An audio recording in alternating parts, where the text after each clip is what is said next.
October is nearly here, and with October comes spooky season. And during this time of year, I like to break out my spookiest decks and take them to Commander. And today's deck list is Lynde, the Cheerful Tormentor. So if you're ready to curse all your opponents to death, this is the deck for you. Let's get into it.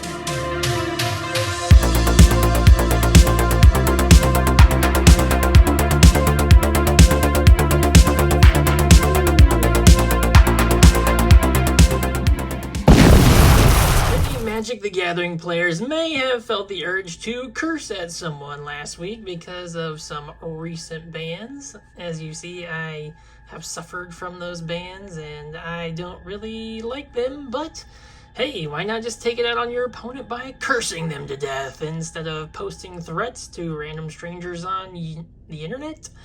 Just walk up to your commander table and curse all your opponents until they die, and that's why Lynde, the Cheerful Tormentor, is the deck for you. Now let's read this card. Lynde, the Cheerful Tormentor, is 1 in Grixis. That is a blue, a black, and a red. She is a legendary creature, human warlock, 2/4. She has Death Touch. When a curse is put into your graveyard from the battlefield, return it to the battlefield attached to you at the beginning of the next end step. Then, at the beginning of your upkeep, you may attach a curse that is attached to you to one of your opponents. If you do this, draw 2 cards. So this is a very unique deck, I must say. This is probably my most toxic deck I own because of, oh, it's terrible. Just wait till you get to the list. I'm so mean to my opponents with this deck. But essentially, there are curses in this deck. There's like 20 some of them, along with a lot of other toxic things, and you can basically move them around from yourself to your opponents to gain card advantage, which is always good in Magic the Gathering. So let's get into this list and then discuss our combos and win conditions and all that at the end. So let's do it. Alright, we only run 6 creatures in this deck, believe it or not, because pretty much all of the rest of our deck are very mean and toxic enchantments, and that's why we have Doomwake Giant, because whenever we play an enchantment, Doomwake Giant gives all of our opponent's creatures -1/-1 until the end of the turn. Now, the more enchantments you play, the more this stacks until pretty much he's a board wipe, as long as you can cast enchantments. Our next creature in the deck is the Clever Impersonator. He lets us copy any enchantment that we own. So if we have a curse we like, we can copy it and put it on someone else.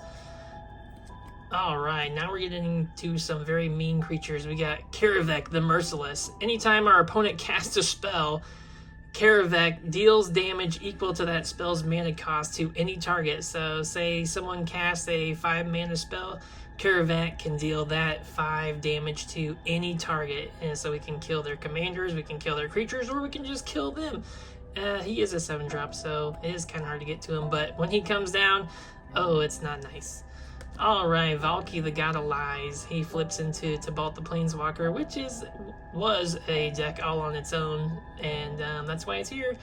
Yeah, it can be mean too. Alright, Nekusar. This is also another mean creature that has decks built around him as the commander. Basically, whenever our opponents draw a card besides their... Alright, first off, our opponents have to draw an additional card at the beginning of their draw step, and whenever an opponent draws a card, Nekusar deals damage to them, 1 damage for each card they draw. So, well, good luck drawing cards. And then probably the most toxic creature in Commander, Terrorgrid, the God of Fright. Whenever an opponent sacrifices a non-token permanent or discards a permanent card, you, the person who controls Terrorgrid, may put that card from their graveyard onto your battlefield under your control. You make your opponents discard a lot of cards, and you make your opponents sacrifice a lot of creatures, and yeah, so basically you get all their stuff. Alright, now let's talk about the curses. Curse you, He-Man! Because these are fun. We have the Curse of Leeches. We have the Curse of Misfortune. Some of these are pretty dreadful to have on you. Some of them aren't the worst of the worst, but all of them are not good for your opponent. The Curse of Shaken Faith. Alright, the Curse of Disturbance. Cruel Reality, another curse. The Curse of Echoes.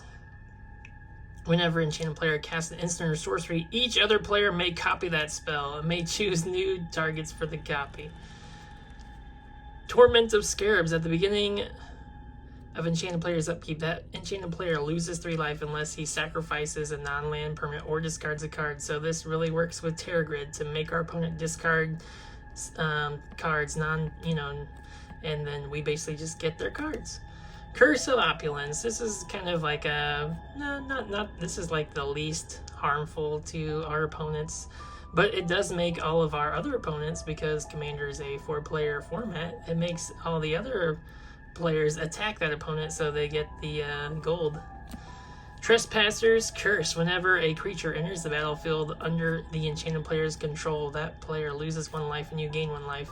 Oh, this is really fun to put on a token player or someone who generates a lot of like 1/1 creatures. It's just like, okay, every time you make a 1/1, you're gonna lose life and I'm gonna gain life.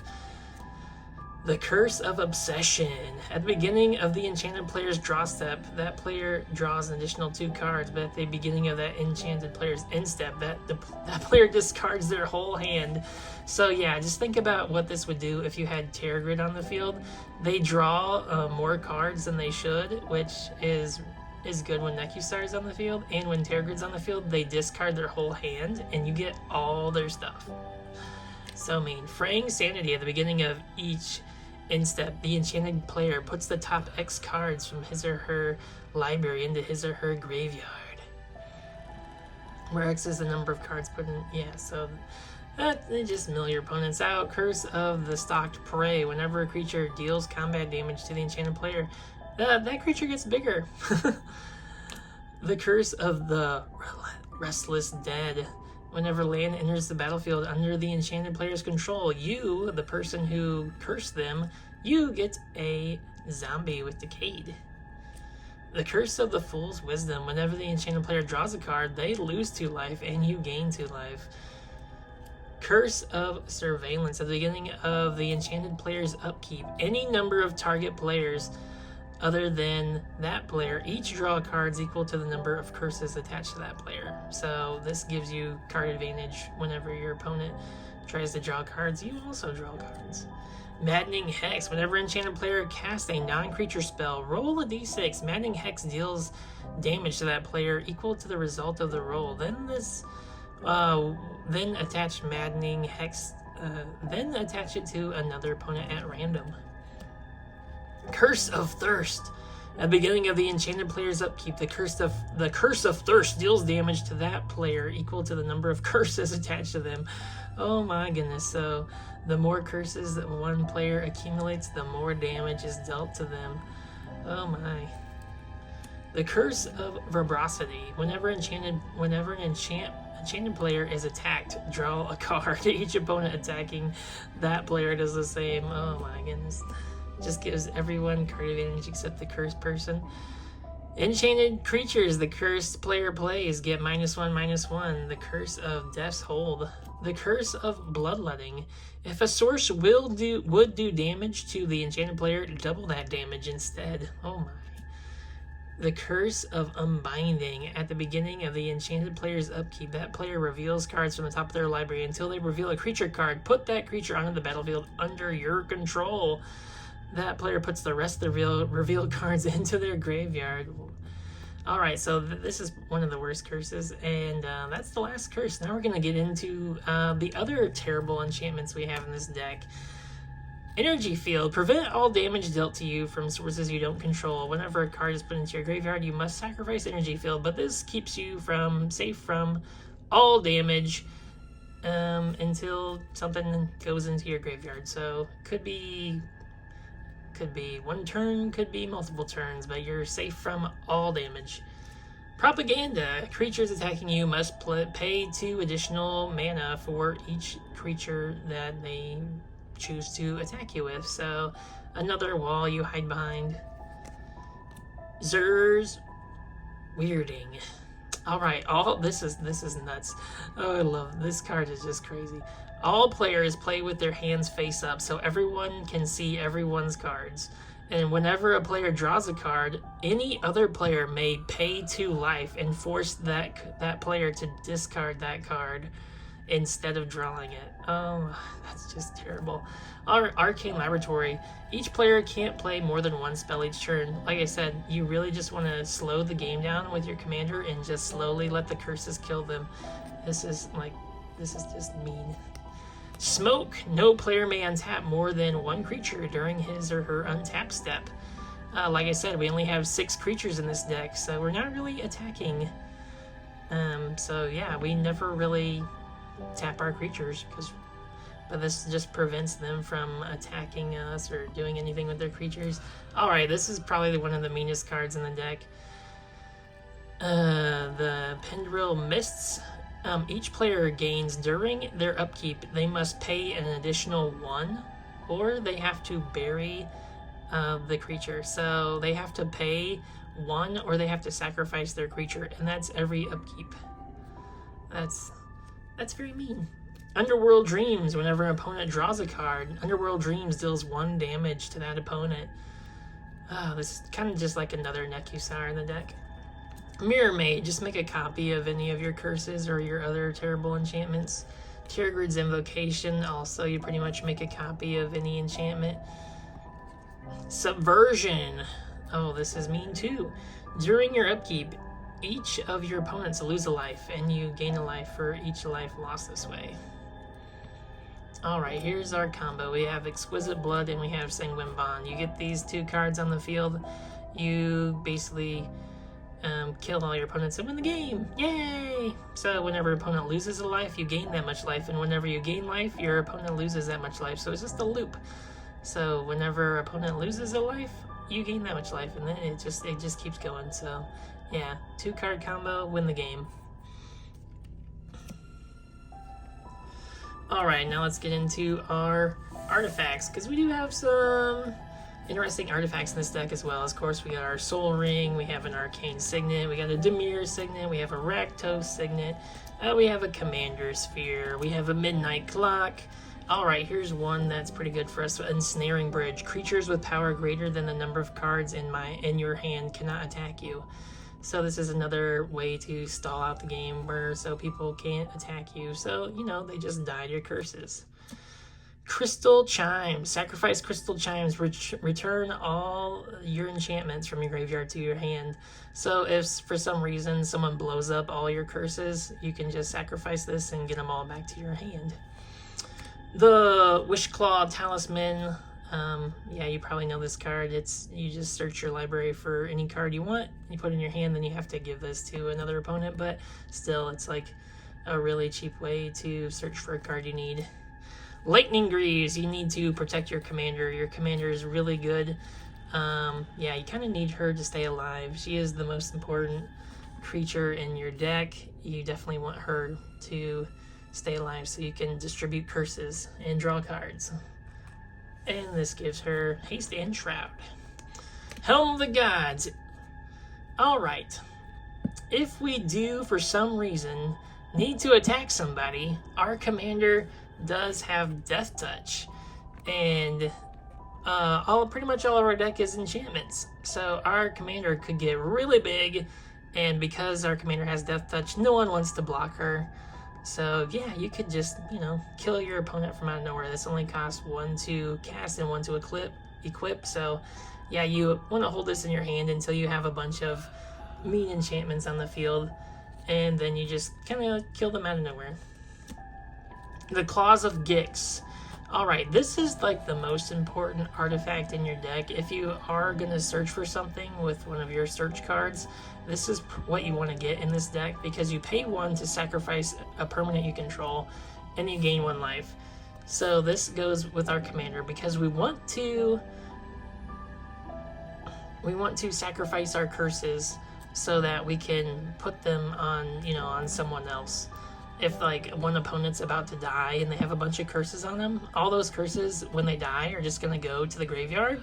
So instead of them, you know, you can choose when they go to the graveyard, and then they come back and they go to you at the beginning, you know, at the end step, and then at your beginning of your upkeep, you move them to another opponent.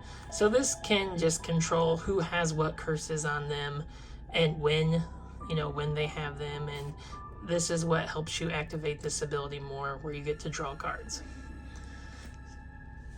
So definitely, if you're going to search for a card in your deck with one of your search cards, you want to get this Claws of Gix. Alright, moving on to the instances and sorceries. Of course, we have a counter spell, because why not? A Braid, in case we need to destroy an artifact. Pyroblast, in case we want to kill something blue. Dark Ritual. Fire Covenant, board wipe. Blasphemous Act, board wipe. Sweltering Sun, board wipe. Damnation, board wipe. Like I said, we just want to get rid of all of our opponent's creatures and just slowly kill them with curses. That is the goal of this deck. Black Sun Zenith, board wipe. Board wipe that shuffles back into your library, I might add. So this is kind of like a reusable board wipe. Alright, Disrupt Decorum. This could also be a win con if you just play this. You goad all the creatures you don't control, so all of your opponents have to attack each other and basically kill each other, and you're just sitting there just watching. It's pretty hilarious. Scheming Symmetry, like this is a really cheap way to search your deck. You do have to let an opponent search their deck for a card, so you have to be kind of smart when you play this card. But it is a very good tutor. Wheel of Fortune. Like I said, this is a proxy. You don't need this card. It's just I had an extra proxy of it, so here it is. Discard your hand, draw 7 cards. This is not the worst card, because if we do discard some of our curses, they do come back and attach to us. So I guess this is from the battlefield, but yeah, sometimes it's not the worst thing to discard curses. Mastermind's Acquisition. Search your library for a card. This is just another tutor, and it's a fairly inexpensive one. So, all right, that's it for our deck. Besides the lands, we have quite a few lands in this deck. We are a 3-color deck, so we do run quite a few lands. Island, Urborg, Swamp, Dismal Backwater, Myriad Landscape, Mountain, Dimir Aqueduct, Swamp, Mountain, Watery Grave, Mountain, Island, Hail of Mists. No creatures can attack. This is a fun card. It does have a cumulative upkeep, but it is another way to, so you have to keep paying more and more for it, but this is a way to keep you safe for a while. Island, Bloodstained Mire, Swamp, Steam Vents, Foreboding, Ruins, Smoldering Marsh, Underground River, The Bloodfell Caves, Submerged Boneyard, Riverglide Pathway, City of Brass, Mountain, Dragon Skull, Summit, Sulphur Falls, Swamp, Haunted Ridge, Crumbling Necropolis, Island, Clearwater Pathway, Island, Command Tower, and a Shipwreck Marsh. Alright folks, let's talk about, well, I think we already covered our 2-card combo in the deck, but I guess we can just talk about the play patterns of the deck. Like I said, our goal is to get our commander out and then start cursing people and playing all of our very evil enchantments. And this is a deck that is like, I don't play it very often because, like I said, it is really mean. Like when you play this against like creature decks, you pretty much just bully them until they either like just quit because they're salty that they pretty much can't do anything, or they just die from curses. So this is not a deck I would play against like someone who's new to the game. Like this is a deck that you only break out against your friends who aren't afraid to get salty. And don't be surprised if everyone at the table just decides to kill you, because yeah, no one likes to die from silly curses, and everyone who can will try to attack you, especially if you get Terror Grid out on the field. Oh my gosh, if you get Terror Grid out, you're just asking to die as soon as possible, because like this is like basically a secret commander in our deck. If we get this on the field and it does not die, like almost instantly, we will pretty much end up with all of our opponent's creatures, and we'll just win the game. So, yeah, you might, if you want to be a nice person, you might just want to take this out of your deck and never play with it ever again. But if you're feeling salty right now and you want to be mean, this is the card for you. And I hope you enjoyed this deck. Like I said, our 2-card combo is the Exquisite Blood Sanguine Bond. I do have a combo in every deck I play because I am a combo player, so that's just me. This is the one that's goes best with this enchantment themed deck. And this card is somewhat expensive, but this card is very cheap, and that's why this is a proxy. So if you want to build this deck, you don't have to include this combo because, like I said, this card, maybe it's cheaper now, but it was like 20 bucks. But everything else in this deck, besides, you know, the Wheel of Fortune, which you don't need, and everything else is really cheap. In conclusion, let me know how you enjoy this deck in the comments below. Let me know what other decks you want to see. Like I said, October's coming. I have vampires and zombies and werewolves to also show you.